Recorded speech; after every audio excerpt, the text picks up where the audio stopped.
Digo, la verdad que uno no se imaginaba que pase esto, pero más allá de esta reestructuración, digo, lo que va a acontecer a todo esto, ¿no?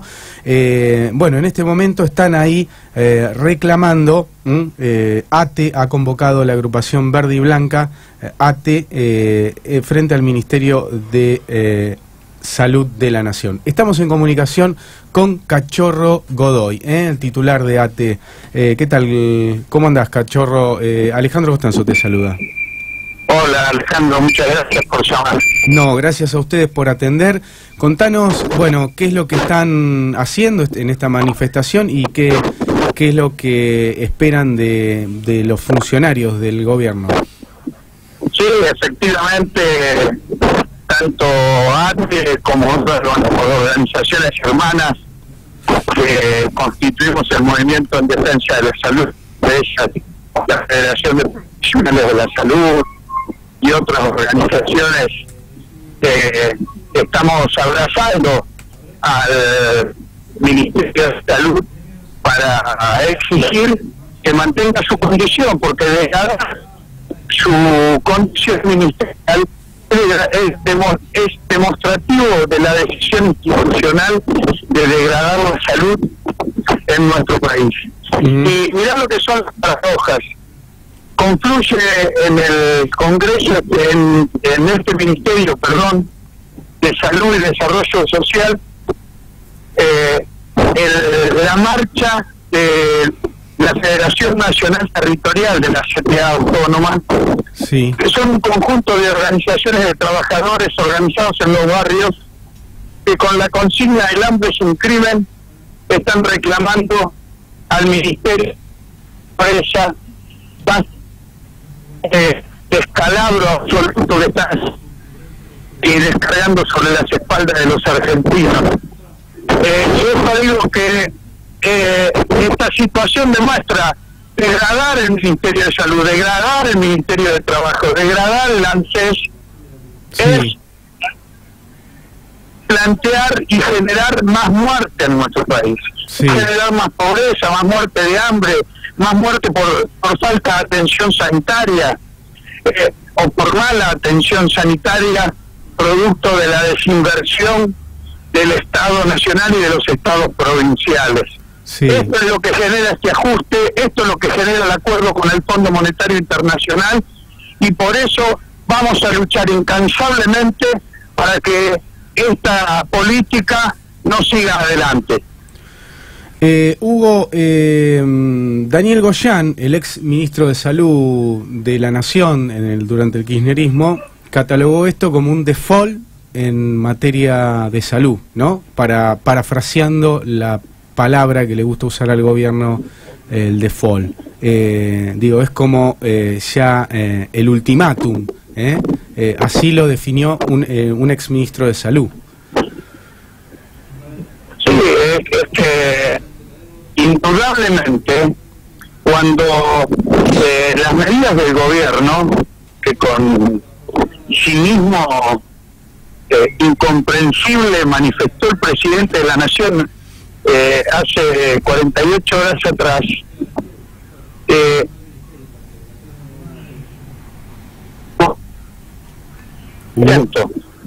la desocupación a niveles que van a llegar cercanos al 20%, y el descalabro social, el infierno social que produce este acuerdo con el Fondo Monetario Internacional, sí, expresados en estas medidas en concreto, sin ninguna duda que se podría expresar el default en salud, que esa frase que utiliza el ex ministro. Por eso es que desde ATE y desde la CTA Autónoma hoy estamos abrazando el Ministerio de Salud, exigiendo el Ministerio de Desarrollo Social y planteando y promoviendo para el día 12 una jornada de paro de todos los trabajadores estatales. Bien. Con cortes e instalación de ollas populares en las rutas de todo el país. Y esto alentando la realización el 24 y el 25 de septiembre de un paro activo para que sea el pueblo el que salga a las calles y le ponga freno definitivamente a esta entrega y destrucción que está produciendo el presidente Macri. Hugo, ¿usted cree que hay que adelantarlo, ese paro del 25 de septiembre, que ya habían dicho que lo iban a realizar desde la CGT? Hay organizaciones que piden adelantarlo porque es muy tarde ya. Yo no le voy a pedir nosotros nos fuimos de la CGT hace tiempo y por lo tanto lo que es, a nadie le decimos lo que tienen que hacer, sí hacemos lo que tenemos que hacer. Ajá. Y por eso es que el día 12 concretamos un paro nacional de la CTA Autónoma y de ATE para que la protesta se multiplique. Uh-huh. ¿Saben cuántos despidos han anunciado ya? Despidos ahí en el ámbito del Ministerio de Salud, pero también en los otros ministerios, obviamente, digo, debe ser... Antes de que se hicieran estos anuncios, sí, ya se habían producido decenas de despedidos entre los trabajadores de salud mental, porque están recortando y destruyendo los programas. Entonces, frente a esta situación,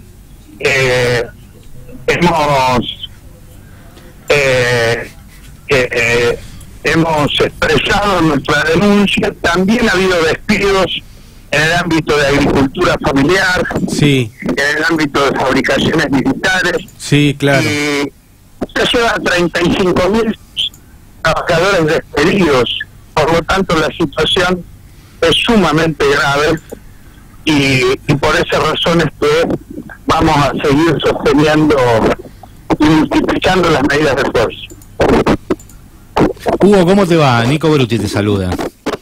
¿Cómo estás, Nico? Bien, decime, ¿qué mirada tenés acerca de lo que afirmó Patricia Bullrich ayer, que eran actos terroristas, estos saqueos que se están produciendo en supermercados en muchas ciudades del país?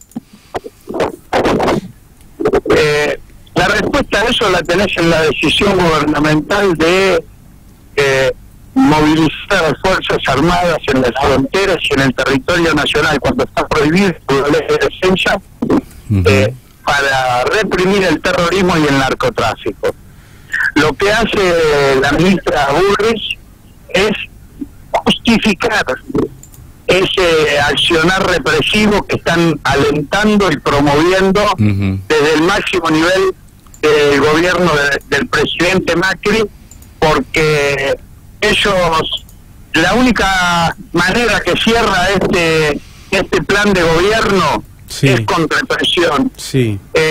Por eso es que han liberado al gatillo fácil de las policías locales, por eso que todavía no hay castigo para el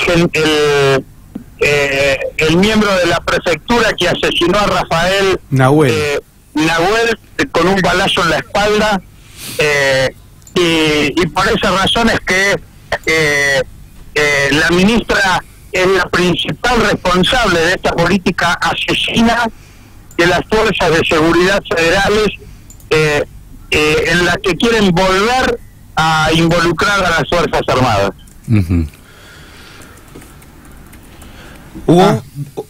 Hugo, ¿qué tal? Adrián González te saluda. ¿Cómo te va? Adrián González te saluda. Hola.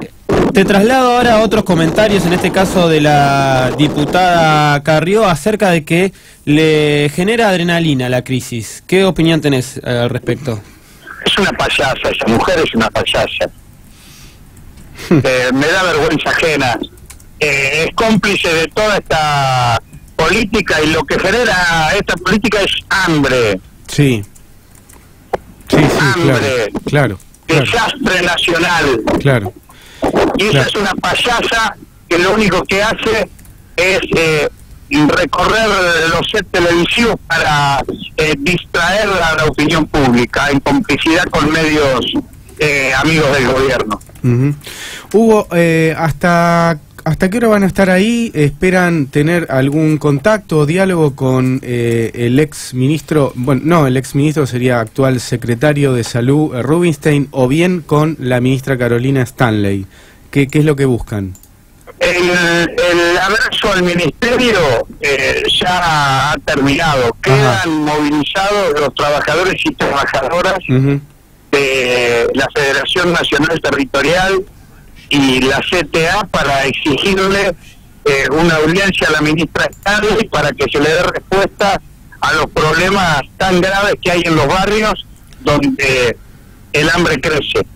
Sí, sí, claro, eso es acuciante y el propio gobierno lo reconoce aumentando asignaciones, ¿no? Que son medidas que uno se pregunta, tuvieron que llegar tan tarde, ¿no? Medidas como aplicar retenciones, aumentar asignaciones, digo, medidas que este gobierno ha ido disminuyéndolas y ahora parece como que retomó lo que antes hacía el otro gobierno como para salir de un foso, del abismo, por decirlo así.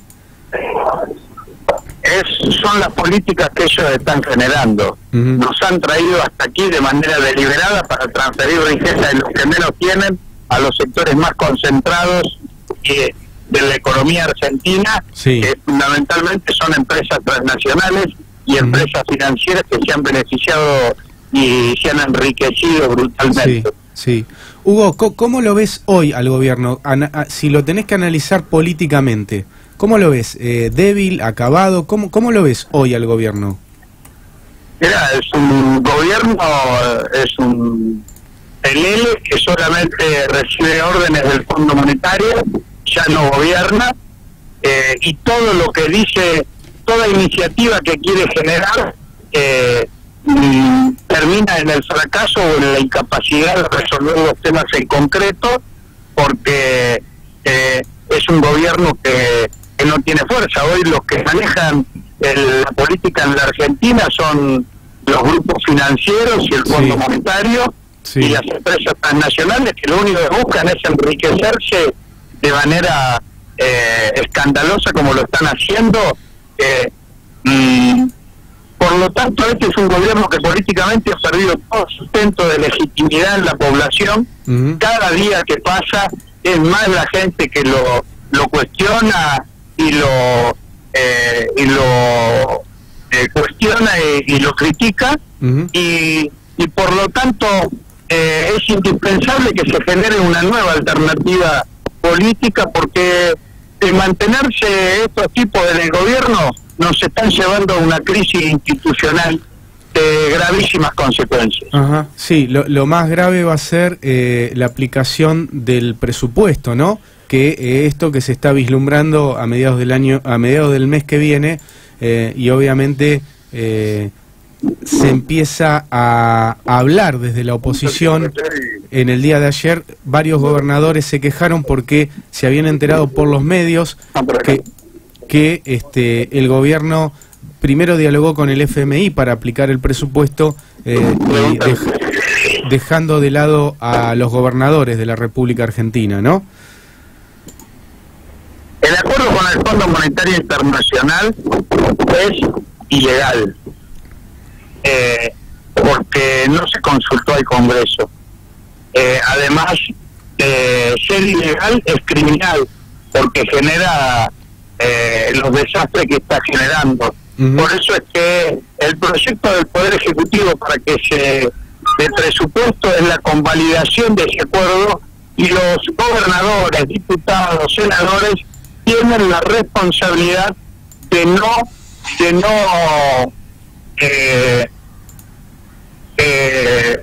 no aprobarlo, para que definitivamente el gobierno esté obligado a un cambio en su política económica y social. ¿Vos creés que esta vez la oposición dialoguista, entre comillas, que avaló casi todas las políticas que nos llevaron a esto, va a decirle no al gobierno con el presupuesto? Y si no, seguirán siendo cómplices como lo son de este desbarajuste. Yo no estoy entre ellos como para adelantar una opinión de lo que van a hacer, porque desconozco Sí. Pero evidentemente si lo hacen serán cómplices de este desmadre, de barajuste y desastre que está asolando al suelo argentino. Sí, seguramente, sobre todo porque lo que trasciende es que el Fondo Monetario, que le puso paños fríos a esta negociación, a este acuerdo para adelantar fondos del año que viene, está exigiendo llegar a 2019 ahora, ¿no? A déficit cero. Digo, esto sería condenar a muchos más argentinos a una pobreza extrema, ¿no? Sería tremendo. Eso es imposible, y el gobierno sabe que es así, y el fondo sabe que es así. Son las metas que se plantean para acelerar los cambios estructurales y la transferencia de recursos de los que menos tienen a los sectores transnacionales y financieros. Así que es una falsedad, una falacia, y por eso es que hay que impedir que este proyecto de presupuesto que tiene ese objetivo sea aprobado en el Congreso. Hugo, hablabas de desmadre de las políticas económicas del gobierno, de transferencias de recursos, como algo premeditado. ¿Crees también que también hay ineficacia, inoperancia para poner en la balanza las decisiones que está tomando el gobierno? Mira, yo creo que son demasiado inteligentes como para que no sepan las consecuencias de las medidas que toman. Son absolutamente conscientes y responsables de este desastre. Lo que pasa es que son CEOs, o sea, gerentes de grandes empresas y bancos, y acatan sus órdenes sin ningún tipo de situación que les permita, de reflexión que les permita cambiar el rumbo. Por eso es que Macri hace ese discurso mesiánico, sí, convocándonos a la esperanza del futuro, cuando en este presente nos están matando de hambre y de desocupación. Sí, eso es verdad, Hugo, y hay una obsecuencia en insistir que van por el camino correcto, ¿no? Hugo, te agradecemos mucho la comunicación con la radio, aquí con Radio Realpolitik de La Plata, Muchísimas gracias a ustedes, un saludo a toda la audiencia. Bueno, será hasta pronto. Hugo Cachorro Godoy, secretario general de ATE,